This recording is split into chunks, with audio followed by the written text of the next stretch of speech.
small radio tradition developing, and since 1985 there's a complete Gaelic radio channel called BBC Radio na Gael.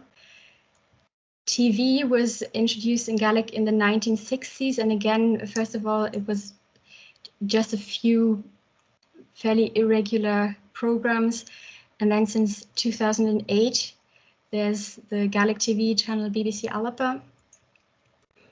And then Gaelic medium education was introduced. So before there was some limited provision for Gaelic as a subject. You could learn in school, but only in the 1980s Gaelic was introduced as the teaching medium in schools. So that began with preschool and primary school, and later also secondary school. And now we've got several primary schools and one all Gaelic secondary school in Glasgow, and also some other secondary schools that offer individual subjects through Gaelic. And one of the most important developments was also the establishment of Solmor Ostig, which is the Gaelic college on Skye.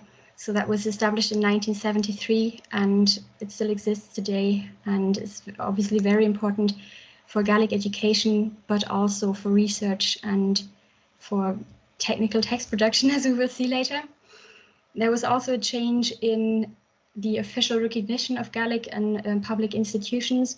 So in 1999, the Scottish Parliament opened, and the Scottish Parliament has been using at least some Gaelic from the year it was opened. This Parliament and also changes in the attitude towards the language led to an increase in Gaelic translations of public documents, for example, reports from the Scottish Parliament or other institutions, or information material that is sometimes translated into Gaelic now. And in 2005, Gaelic gained official recognition under the Gaelic Language Scotland Act. So before it didn't have any official status, and now it is technically seen as an official language of Scotland.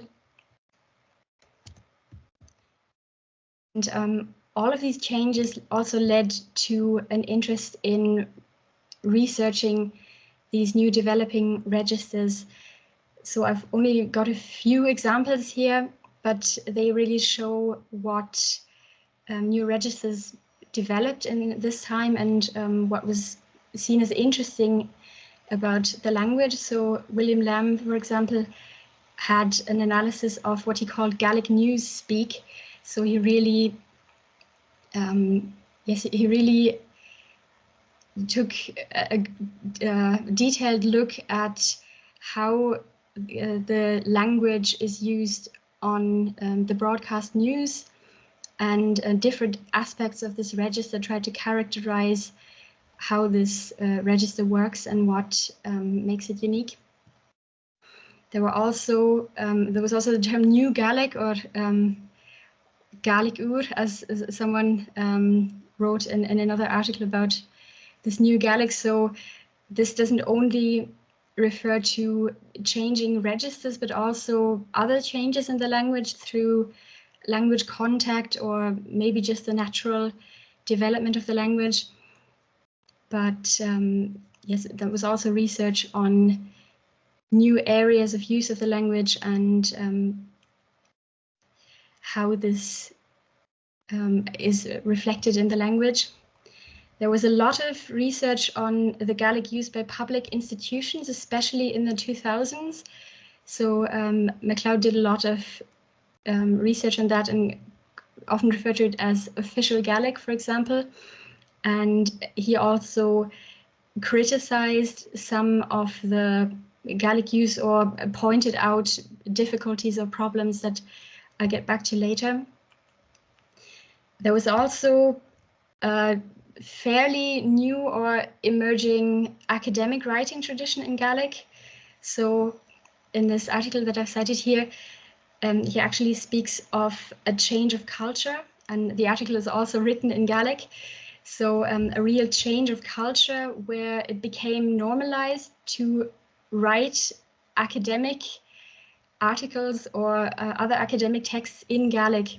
For a long time it was the norm was to write about Gaelic maybe, but in English. It's still pretty common to write about Gaelic in English, but there really is a kind of academic writing tradition now that has evolved. Gaelic in the workplace is also an issue that has been discussed in academic literature, although Gaelic in the workplace is still something that's not very prominent. Maybe there are some jobs where Gaelic is used, but they're mostly jobs that are directly related to the language in some way. But yes, this issue of how people use Gaelic in the workplace and how they deal with the terminology they might need was also discussed. And there have also been a number of terminology development projects. So people or institutions trying to develop new terminology to use in these and other technical areas. And yes, there have mostly been a number of smaller projects. So I'll present some of them later. I try to make a little overview on major subject areas. So this is not really an exhaustive list, but I would say these are the most important domains where technical texts are used, or at least texts containing technical terminology. And in the middle, you can see some of the subject areas you might find in these domains and some of the text types you might find. So the media are extremely important in Gaelic. We have almost no print media, so there's no regular Gaelic newspaper, no Gaelic newspaper at all.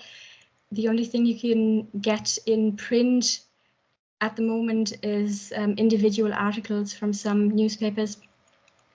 But what is very important is radio and TV.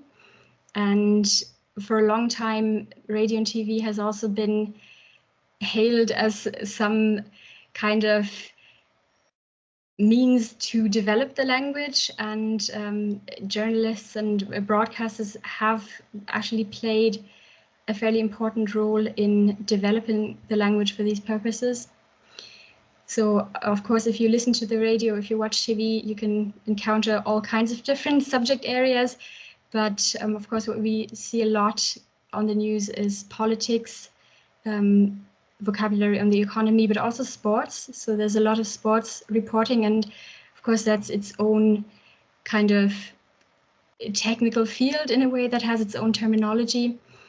So in the media, you would get different kinds of news reports, interviews, commentary, which could all be seen as technical text types.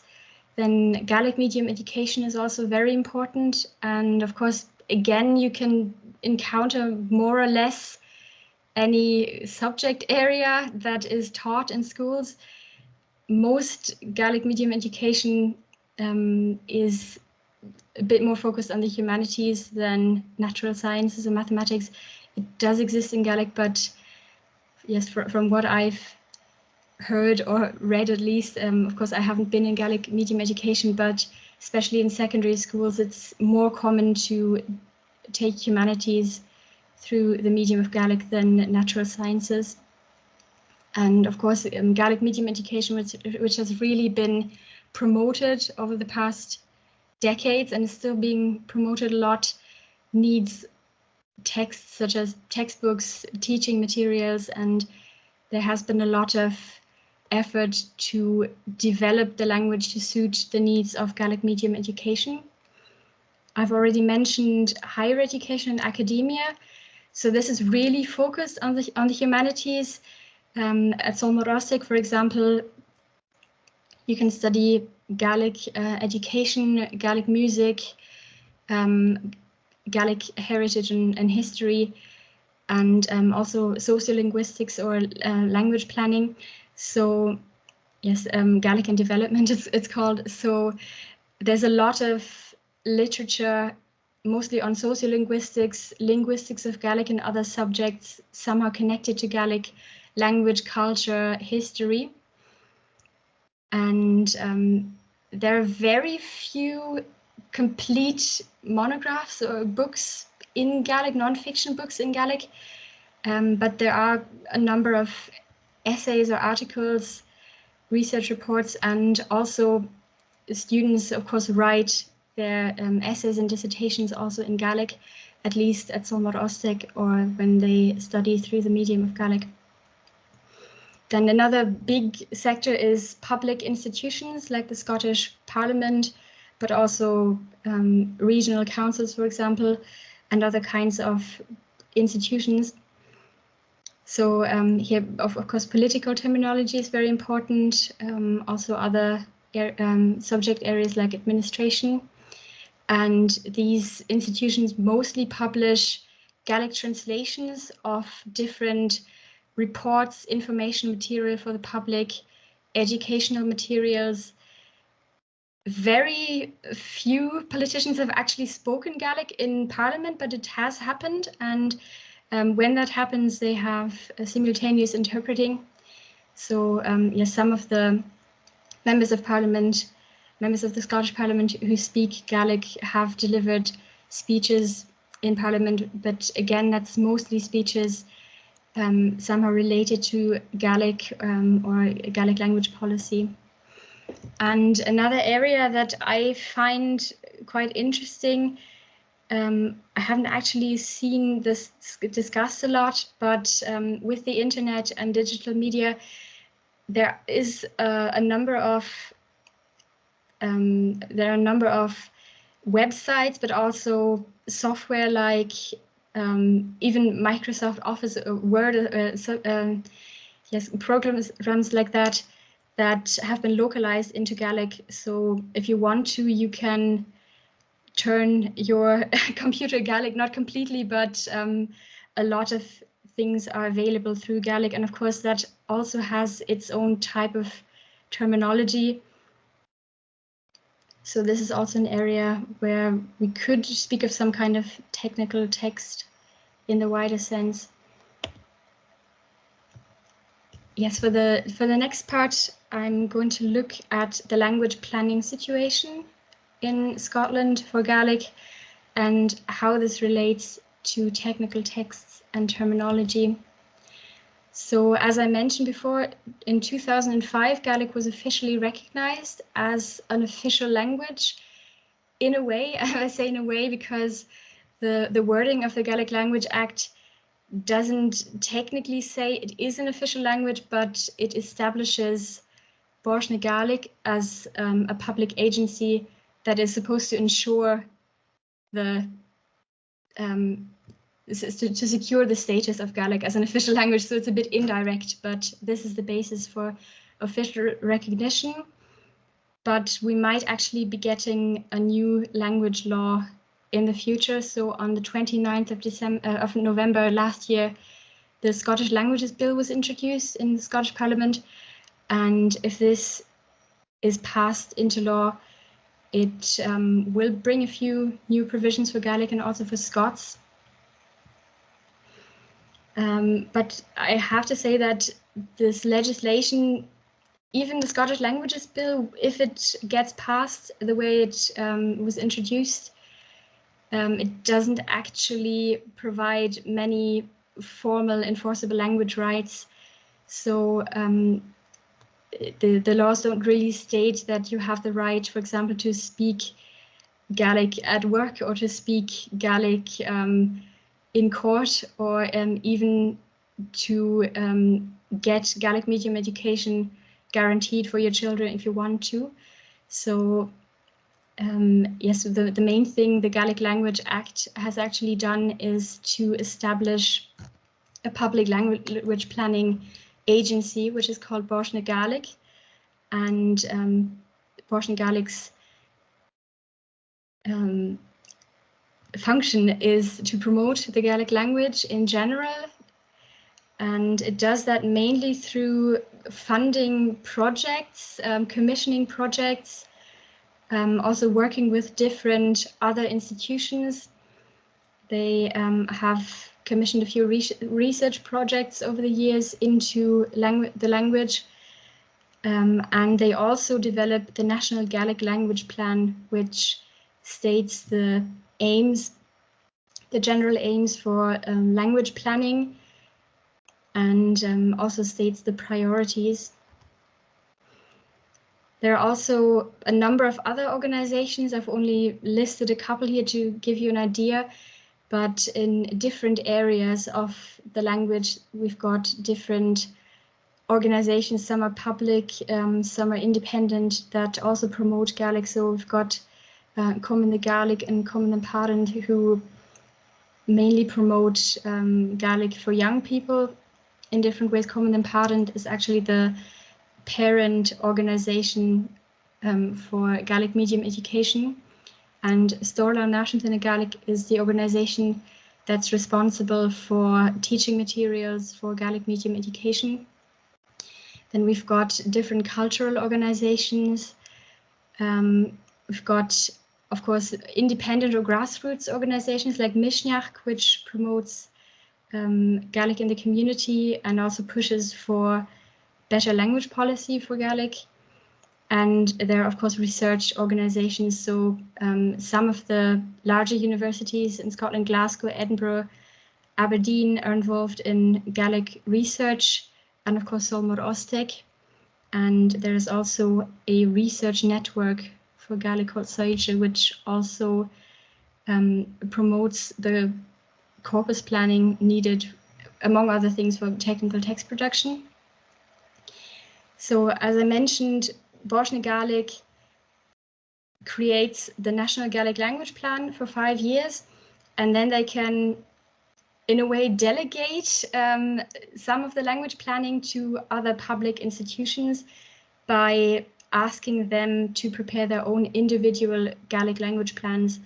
And these plans are then supposed to contain more concrete measures to promote Gaelic in these institutions.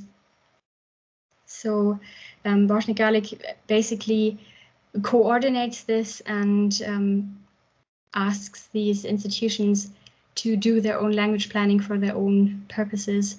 So Borsna Gaelic is not a language academy. It's not the institution that does all of the corpus planning and distributes this to the other institutions then, but it's mostly just the planning and coordinating body. And there still isn't really a language academy. I'll get back to that later. So what role has corpus planning played in the language policy so far? It has definitely been acknowledged. So I've presented the framework with Borsna Gaelic being the main language planning agency, and they have actually acknowledged the importance of corpus planning. So terminology planning, grammar, orthography, these things that need to be consolidated, maybe in Gaelic, or expanded. They have acknowledged that in the national language plans, but it has mostly been a little bit, a little bit vague often, and also not quite as prominent as some other areas.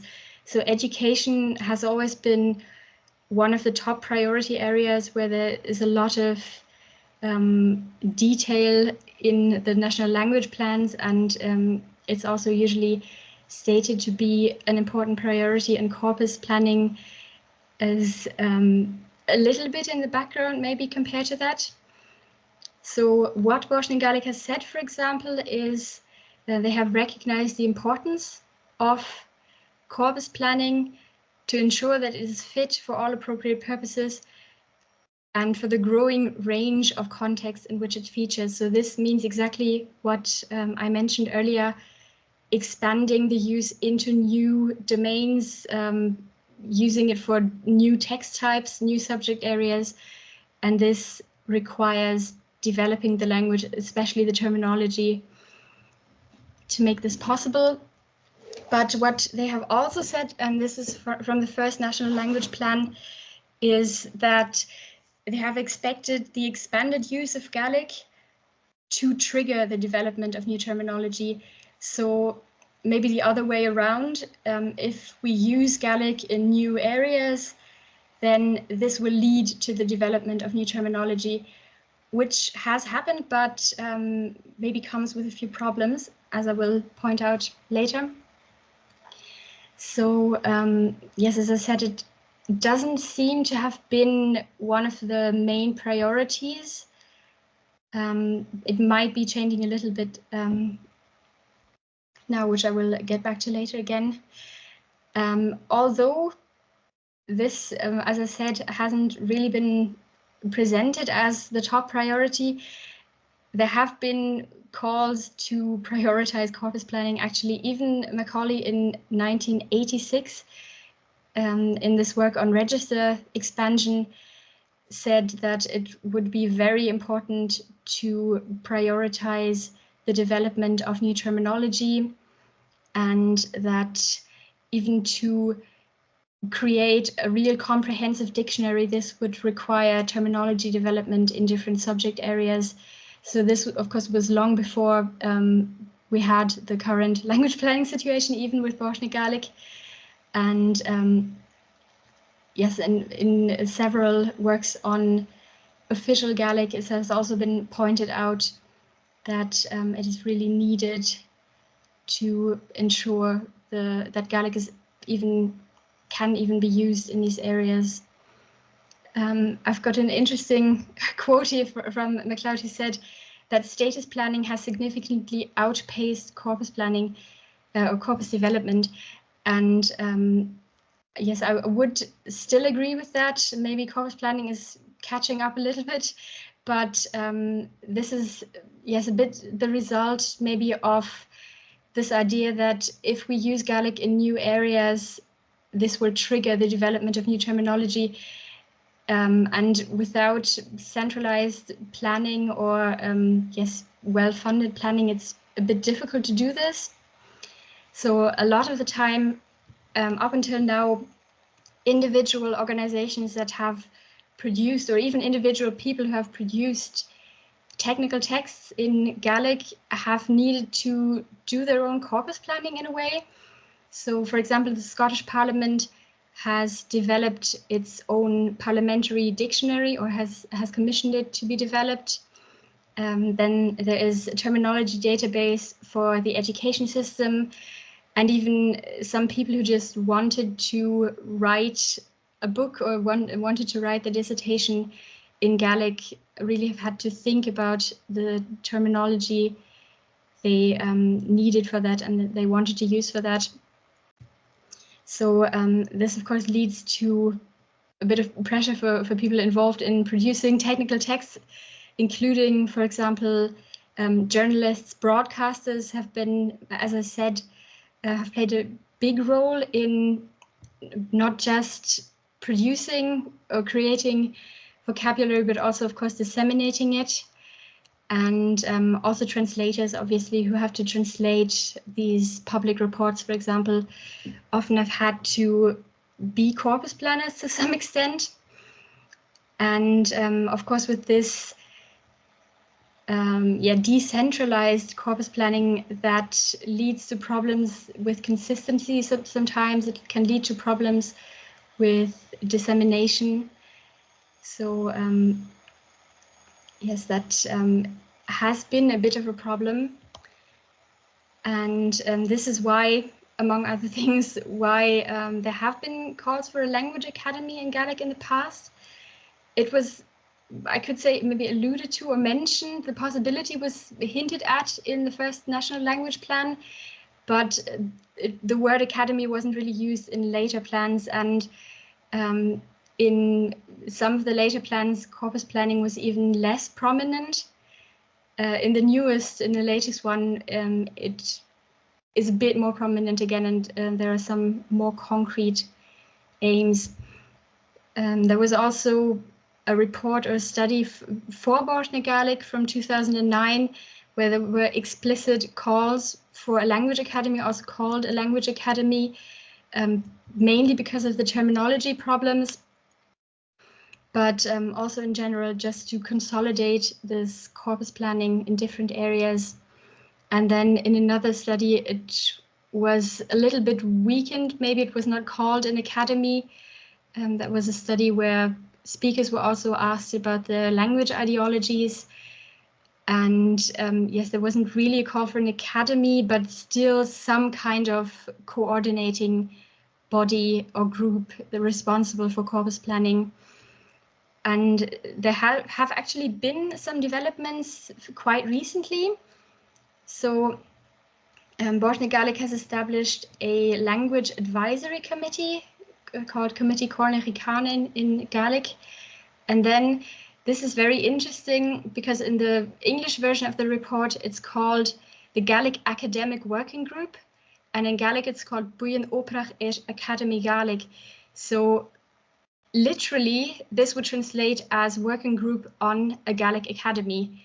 So here we have the word academy, but in the English version, it was called a Gaelic Academic Working Group. So these are groups or yes, committees within or connected to Borthna Gaelic that are supposed to advise on corpus development projects. And Borthna Gaelic has also worked with research groups from universities on a couple of corpus planning projects in recent years. So we might actually see a bit of an improvement here. I'm really interested in seeing how this turns out. But yes, I was pleased to see that in the last Gaelic language plan, National Gaelic Language Plan from 2023, corpus planning was a bit more prominent again, and there were more concrete measures mentioned. So here are a few of the corpus planning projects in recent years or that are still quite relevant. There is a digital corpus for Gaelic that can be used for different projects just as a basis to work with. There is the Liachka project, Leisere Corpus na Gaelic, so Gaelic corpus development, which has already published new grammar guidelines on some aspects of the language, and has also established a new online terminology database and dictionary. One of the earlier corpus development projects was the Gaelic orthographic conventions. This is another example for how different organizations are involved or have been involved in corpus planning. So the SQA, which is the Scottish Qualifications Authority responsible for school exams, has had to develop orthographic conventions, standardized orthographic conventions from the 1980s onwards to have a basis for Gaelic school exams, because there wasn't really a, I could say, hard standard or anything that was really universally agreed on or authoritative. So they had to create these orthographic conventions, and they've now become more or less the standard, although they're not technically mandatory to use outside of the education system. There's also a dictionary project. So this is again something that makes translation quite difficult, especially in in technical on technical subjects. There is not really a comprehensive dictionary. So there are some good dictionaries for Gaelic, but there isn't really anything comparable, for example, to the Oxford English Dictionary for English that is really comprehensive and universally agreed on and has clear guidance on what words to use and how to use them. So this Fachgeletterde Gaelic project is now in progress, and this will be the modern comprehensive dictionary for Gaelic, which obviously will be very helpful for everyone working with the language professionally, such as translators or people writing technical texts.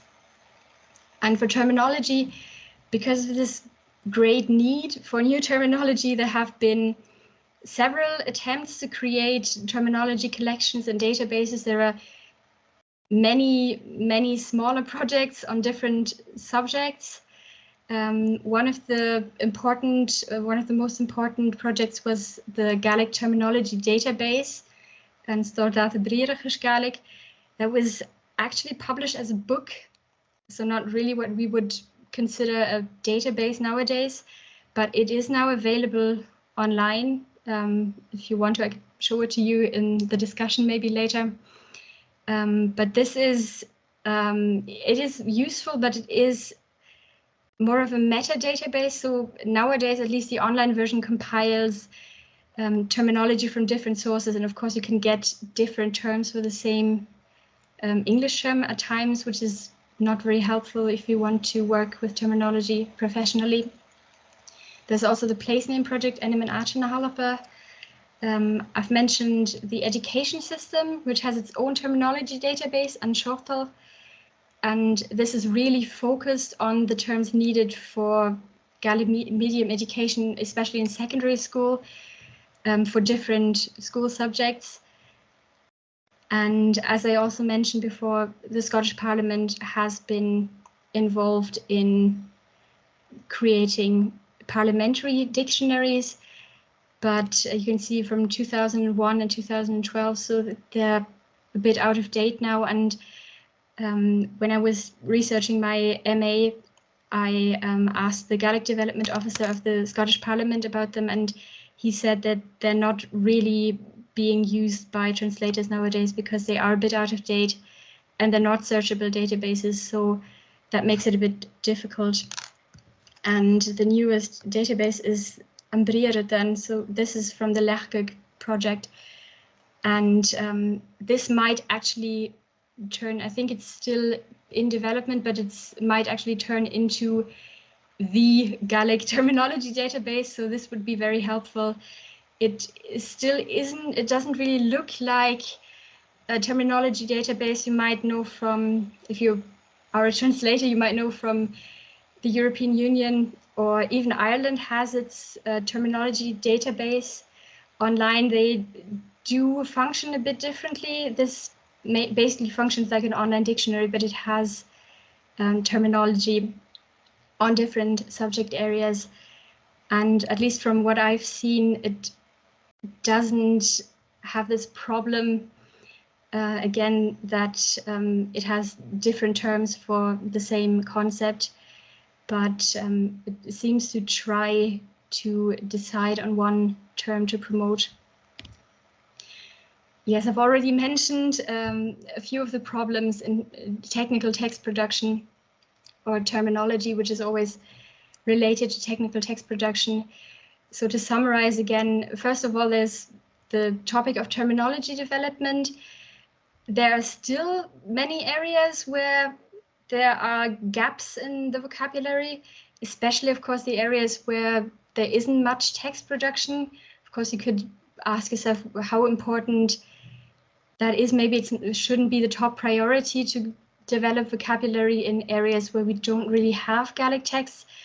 But again, in areas like the news media, we might actually be needing vocabulary from areas we didn't expect. So we had that, for example, with the pandemic. Suddenly we had medical vocabulary on the news more often. And yes, also this is, of course, the article by MacLeod is 20 years old now, but I would say it's still mostly true. Maybe there have been some improvements, but I wouldn't say that this has been solved.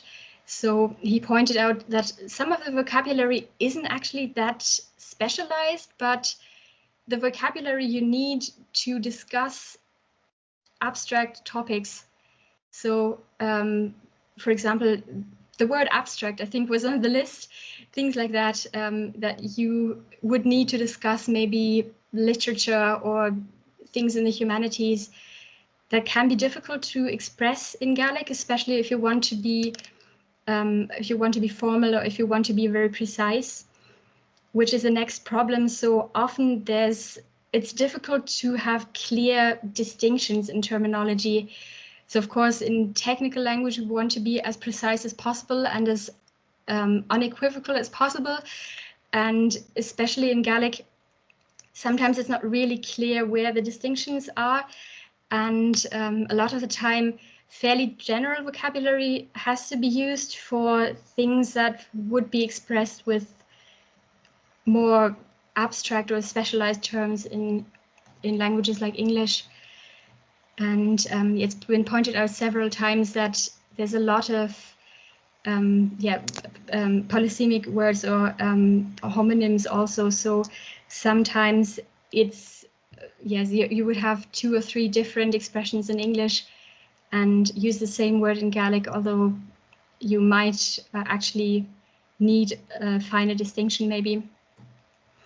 And one thing that I've seen myself when I was writing my MA, there is a lot of inconsistency still. So I think this has improved a bit over the years, because some of the vocabulary has just been consolidated through the media, maybe through education, but you still see a lot of variation. So for my own MA, I analyzed 3 annual reports, all from the Scottish Parliament, from 3 consecutive years.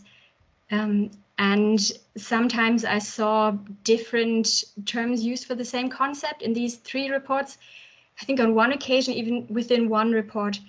So it wasn't extreme, I would say, but you definitely get this inconsistency. And of course, if you look at texts from completely different institutions and authors, you might see even more inconsistency. And of course, this makes it difficult for people to understand the text maybe, or also might lead to insecurity on how to use, how to discuss these topics in Gaelic. Terminology, of course, isn't the only issue, or terminology development at least isn't the only issue. So also aspects of technical texts that aren't really on the vocabulary level, but more general style choices are sometimes not completely agreed on. So what distinguishes a formal text? As I mentioned, a lot of the texts aren't extremely formal, aren't extremely specialized, but a bit more general. But yes, we do have distinctions, of course, but oftentimes you see a bit of variation of things that might be considered a bit more informal in texts like the Scottish Parliament annual reports. So this is something that could also be maybe agreed on more, consolidated more in the future. And of course, we've had these good developments with the grammar guidelines and the dictionary, but they're still in progress, as I said. So the grammar guidance is on selected aspects, but it's not yet a comprehensive grammar that will hopefully be developed in the future. And of course, the dictionary is in progress, but it's not yet at the disposal of anyone who has to translate technical texts or write technical texts. And then, of course, there's the problem of dissemination and acceptance. So still, technical language is often perceived as unnatural by many speakers, especially by speakers who aren't used to technical language in Gaelic, because they didn't go through Gaelic medium education or they don't work with the language professionally. It's very common to borrow from English if you talk about complex or technical matters. So this study here that I've cited was actually a study on the language use in Stornoway, I think, so at least in the Western Isles, the main Gaelic language area, and it was about Gaelic language use in public spaces or public institutions. And the researcher also observed that, yes, what we also see in everyday life. So it's very common to switch to English once you discuss technical or complex topics. So, of course, the less familiar people are with this technical language and the terminology, the less comfortable they feel actually talking about these issues in Gaelic. And also the less comfortable, I would say, they feel reading these texts. So